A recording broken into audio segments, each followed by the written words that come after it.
Assalamualaikum warahmatullahi wabarakatuh. Halo teman-teman, apa kabar hari ini?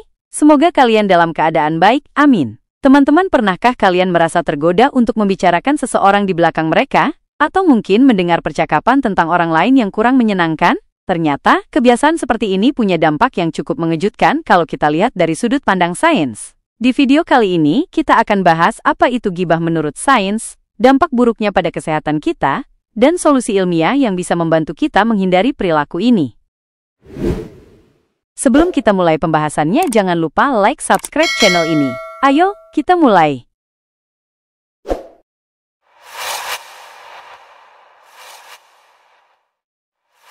1. Apa yang dimaksud dengan ghibah?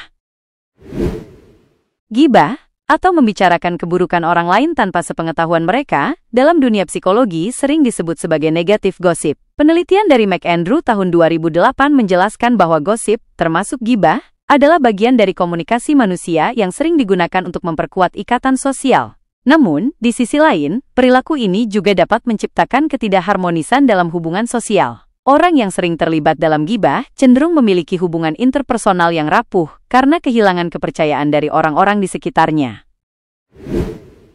2. Dampak ghibah pada kesehatan mental.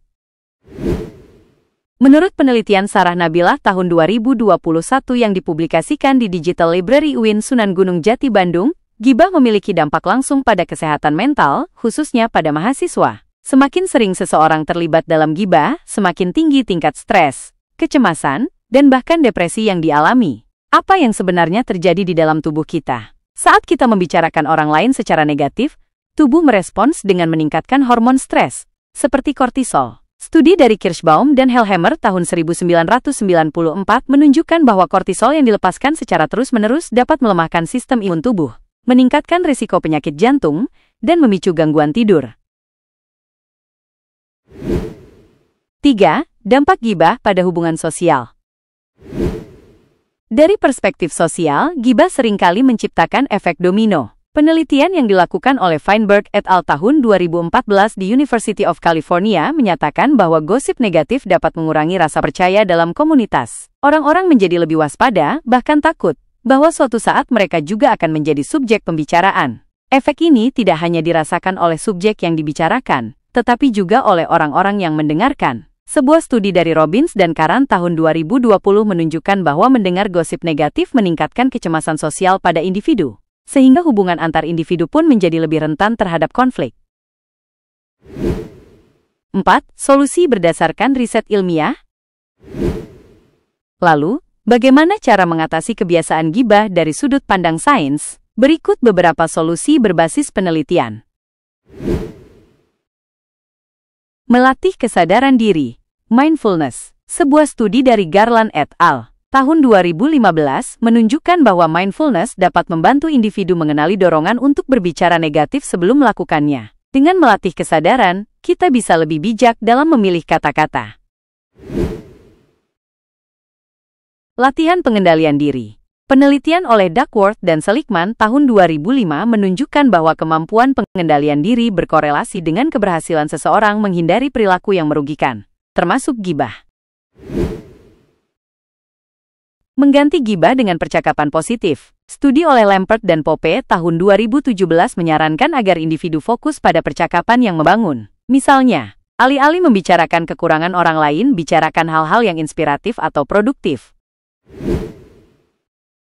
Meningkatkan literasi sosial. Pendapat dari Sommerfeld et al. Tahun 2007 menunjukkan bahwa meningkatkan pemahaman tentang dampak negatif gosip melalui edukasi masyarakat dapat membantu menurunkan tingkat gosip negatif di komunitas.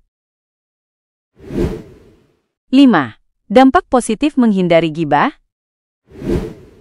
Ketika kita berhenti membicarakan keburukan orang lain, ada banyak manfaat yang bisa dirasakan. Secara mental, kita merasa lebih tenang dan bahagia. Dalam hubungan sosial, kita membantu menciptakan lingkungan yang penuh dengan saling percaya dan saling mendukung. Penelitian oleh Algoe et al. Tahun 2008 menunjukkan bahwa hubungan yang sehat dan harmonis dapat meningkatkan kesejahteraan emosional, memperkuat sistem imun, dan bahkan memperpanjang usia. Nah teman-teman, ternyata ghibah lebih berbahaya daripada yang kita kira. Ya, jika dilihat dari sudut pandang sains. Jadi, mulai sekarang, yuk kita coba lebih sadar dan bijak dengan apa yang kita bicarakan. Semoga video ini bermanfaat untuk kita semua sebagai pengingat. Jangan lupa untuk berbagi video ini agar lebih banyak yang tercerahkan. Sampai jumpa di video berikutnya. Wassalamualaikum warahmatullahi wabarakatuh.